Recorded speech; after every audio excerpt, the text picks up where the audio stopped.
اور جو مصیبت تم پر دونوں جماعتوں کے مقابلے کے دن واقع ہوئی سو اللہ کے حکم سے واقع ہوئی، اور اس سے یہ مقصود تھا کہ اللہ مومنوں کو اچھی طرح معلوم کر لے اور منافقوں کو بھی معلوم کر لے۔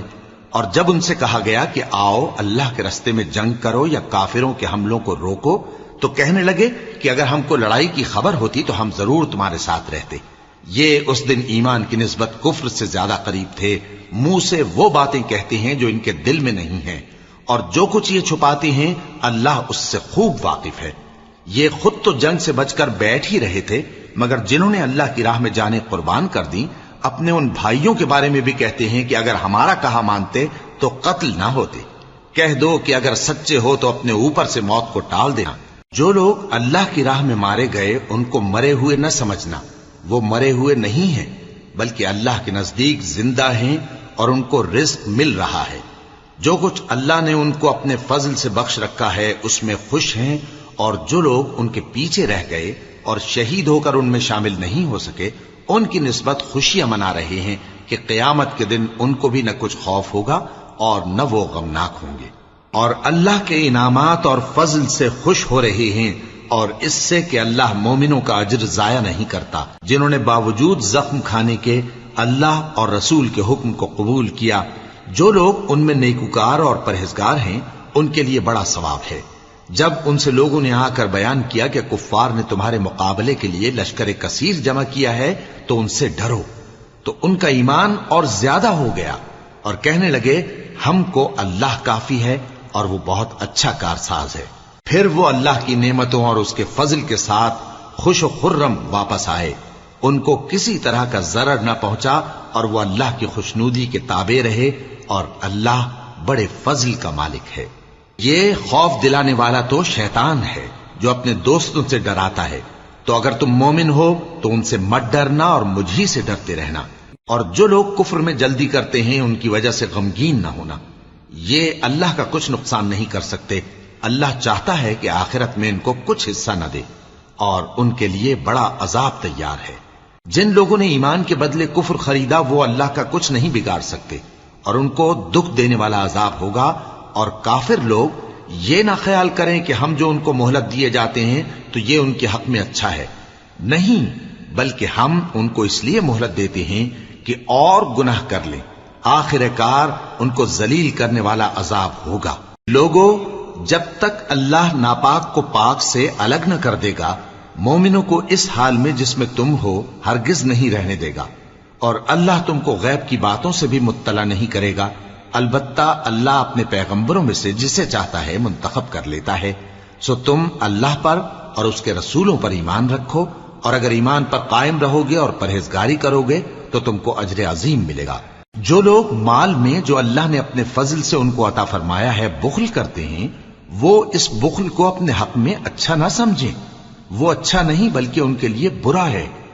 وہ جس مال میں بخل کرتے ہیں قیامت کے دن اس کا طوق بنا کر ان کی گردنوں میں ڈالا جائے گا، اور آسمانوں اور زمین کا وارث اللہ ہی ہے، اور جو عمل تم کرتے ہو اللہ کو معلوم ہے۔ اللہ نے ان لوگوں کا قول سن لیا ہے جو کہتے ہیں کہ اللہ فقیر ہے اور ہم مالدار ہیں۔ یہ جو کچھ کہتے ہیں ہم اس کو لکھ لیں گے، اور پیغمبروں کو جو یہ ناحق قتل کرتے رہے ہیں اس کو بھی قلم بند کر رکھیں گے، اور قیامت کے روز کہیں گے کہ سخت جلن والی آگ کے عذاب کے مزے چکھتے رہو۔ یہ ان کاموں کی سزا ہے جو تمہارے ہاتھ آگے بھیجتے رہے ہیں، اور اللہ تو بندوں پر مطلق ظلم نہیں کرتا۔ جو لوگ کہتے ہیں کہ اللہ نے ہمیں حکم بھیجا کہ جب تک کوئی پیغمبر ہمارے پاس ایسی نیاز لے کر نہ آئے جس کو آگ آ کر کھا جائے تب تک ہم اس پر ایمان نہ لائیں گے، اے پیغمبر ان سے کہہ دو کہ مجھ سے پہلے کئی پیغمبر تمہارے پاس کھلی ہوئی نشانیاں لے کر آئے، اور وہ معجزہ بھی لائے جو تم کہتے ہو،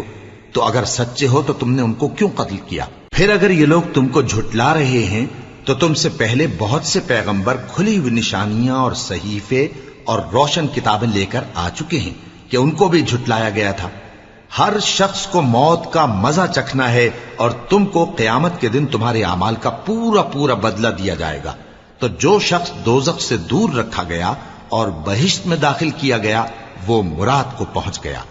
اور دنیا کی زندگی تو دھوکے کا سامان ہے۔ اے اہل ایمان، تمہارے مال و جان میں تمہاری آزمائش ضرور کی جائے گی، اور تم اہل کتاب سے اور ان لوگوں سے جو مشرک ہیں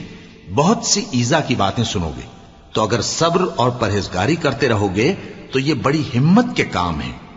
اور جب اللہ نے ان لوگوں سے جن کو کتاب عنایت کی گئی تھی اقرار لیا کہ اس میں جو کچھ لکھا ہے اسے لوگوں سے صاف صاف بیان کرتے رہنا اور اس کی کسی بات کو نہ چھپانا، تو انہوں نے اس کو پس پشت پھینک دیا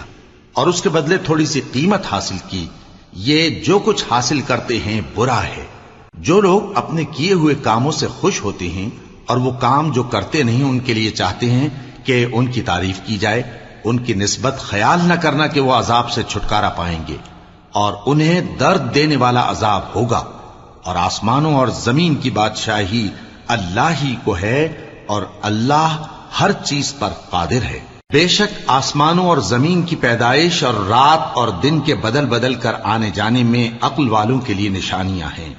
جو کھڑے اور بیٹھے اور لیٹے ہر حال میں اللہ کو یاد کرتے اور آسمان اور زمین کی پیدائش میں غور کرتے اور کہتے ہیں کہ اے پروردگار، تو نے اس کائنات کو بے فائدہ نہیں پیدا کیا، تو پاک ہے، تو قیامت کے دن ہمیں دوزخ کے عذاب سے بچائیو۔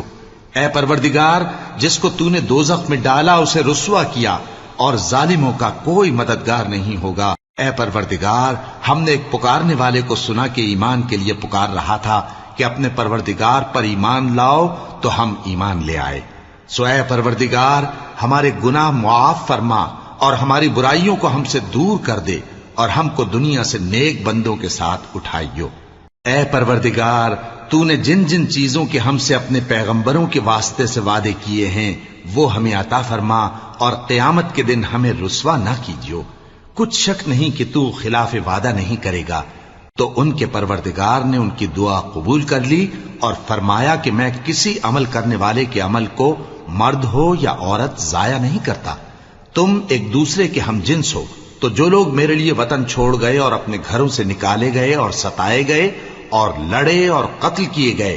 میں ان کے گناہ دور کر دوں گا اور ان کو بہشتوں میں داخل کروں گا جن کے نیچے نہریں بہ رہی ہیں۔ یہ اللہ کے ہاں سے بدلہ ہے، اور اللہ کے ہاں اچھا بدلہ ہے۔ اے پیغمبر، کافروں کا شہروں میں ٹھاٹھ سے گھومنا تمہیں دھوکہ نہ دے۔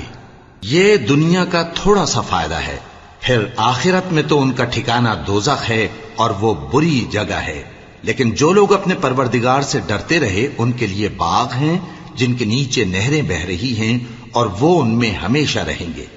یہ اللہ کے ہاں سے ان کی مہمانی ہے، اور جو کچھ اللہ کے ہاں ہے وہ نیکوکاروں کے لیے بہت اچھا ہے۔ اور بعض اہل کتاب ایسے بھی ہیں جو اللہ پر اور اس کتاب پر جو تم پر نازل ہوئی اور اس پر جو ان پر نازل ہوئی ایمان رکھتے ہیں، اور اللہ کے آگے عاجزی کرتے ہیں، اور اللہ کی آیتوں کے بدلے تھوڑی سی قیمت نہیں لیتے۔ یہی لوگ ہیں جن کا صلہ ان کے پروردگار کے ہاں تیار ہے،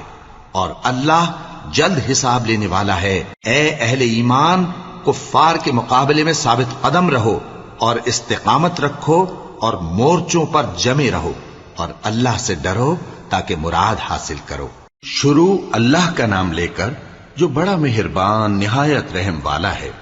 لوگو، اپنے پروردگار سے ڈرو جس نے تم کو ایک شخص سے پیدا کیا، یعنی اول اس سے اس کا جوڑا بنایا، پھر ان دونوں سے کثرت سے مرد و عورت پیدا کر کے روئے زمین پر پھیلا دیے۔ اور اللہ سے ڈرو جس کے واسطے سے تم ایک دوسرے سے حقوق کا مطالبہ کرتے ہو، اور قطع رحمی سے بچو۔ کچھ شک نہیں کہ اللہ تمہیں دیکھ رہا ہے۔ اور یتیموں کا مال جو تمہاری تحویل میں ہو ان کے حوالے کر دو، اور ان کے پاکیزہ اور عمدہ مال کو اپنے ناقص اور برے مال سے نہ بدلو،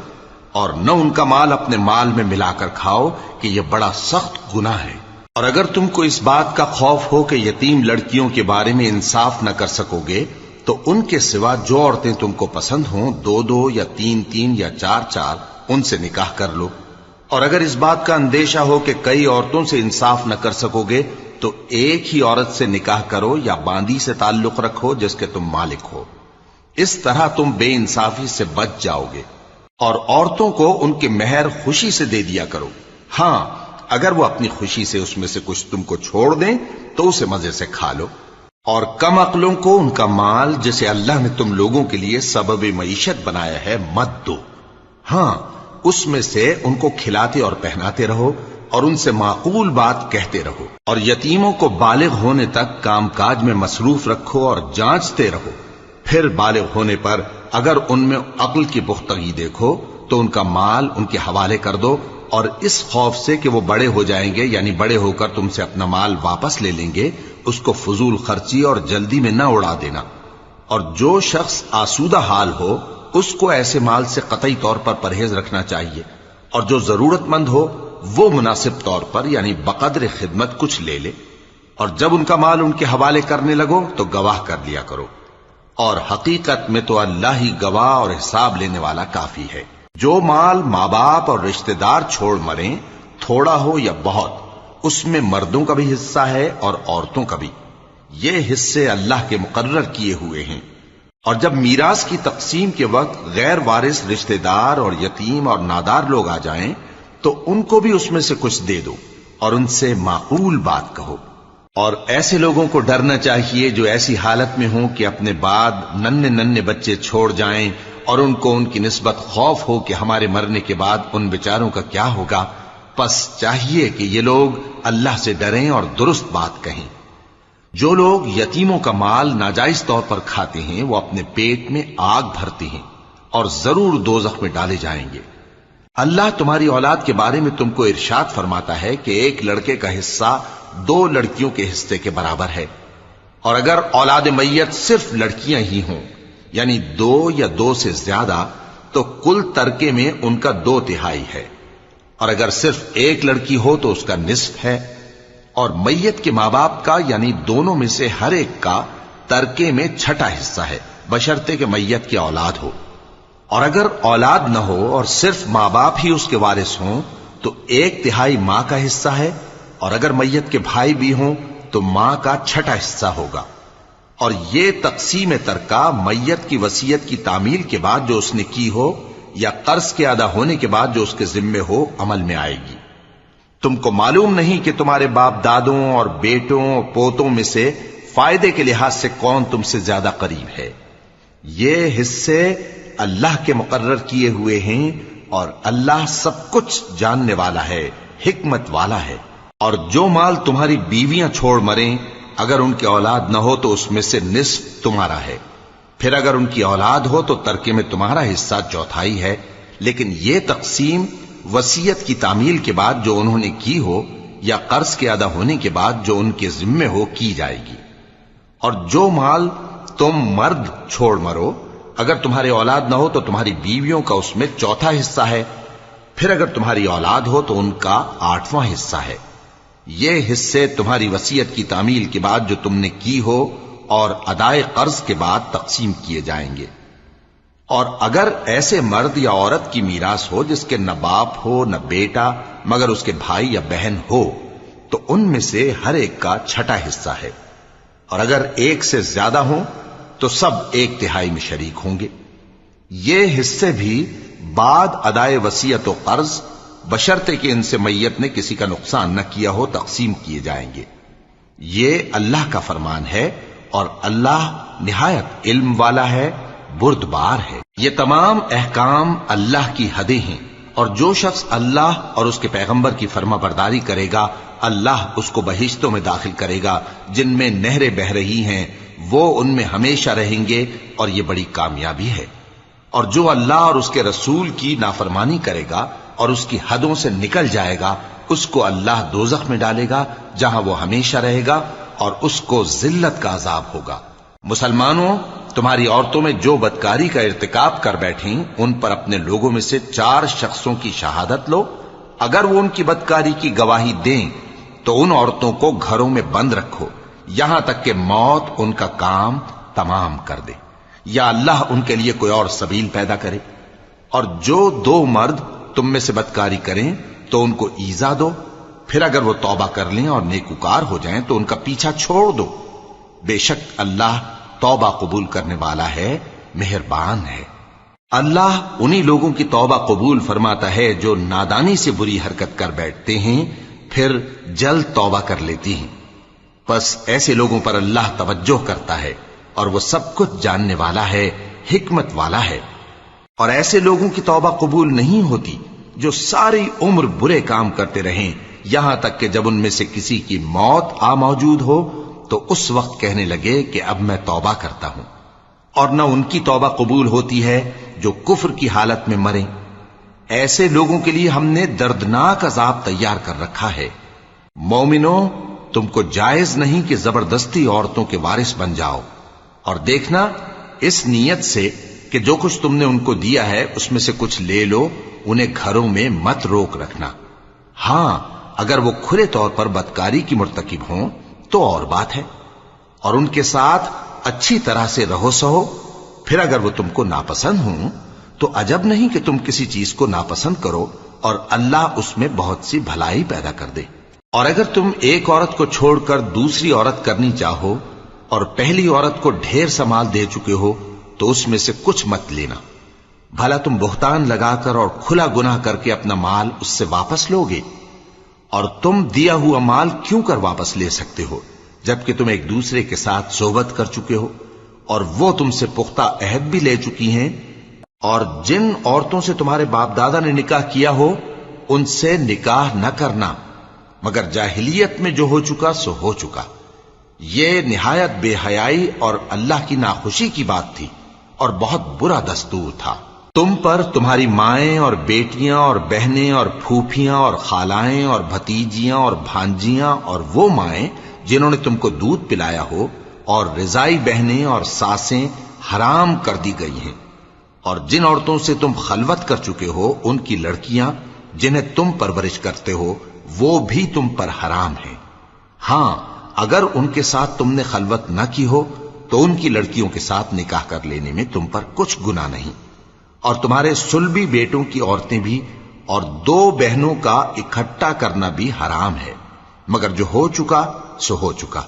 بے شک اللہ بخشنے والا ہے، بڑا مہربان ہے۔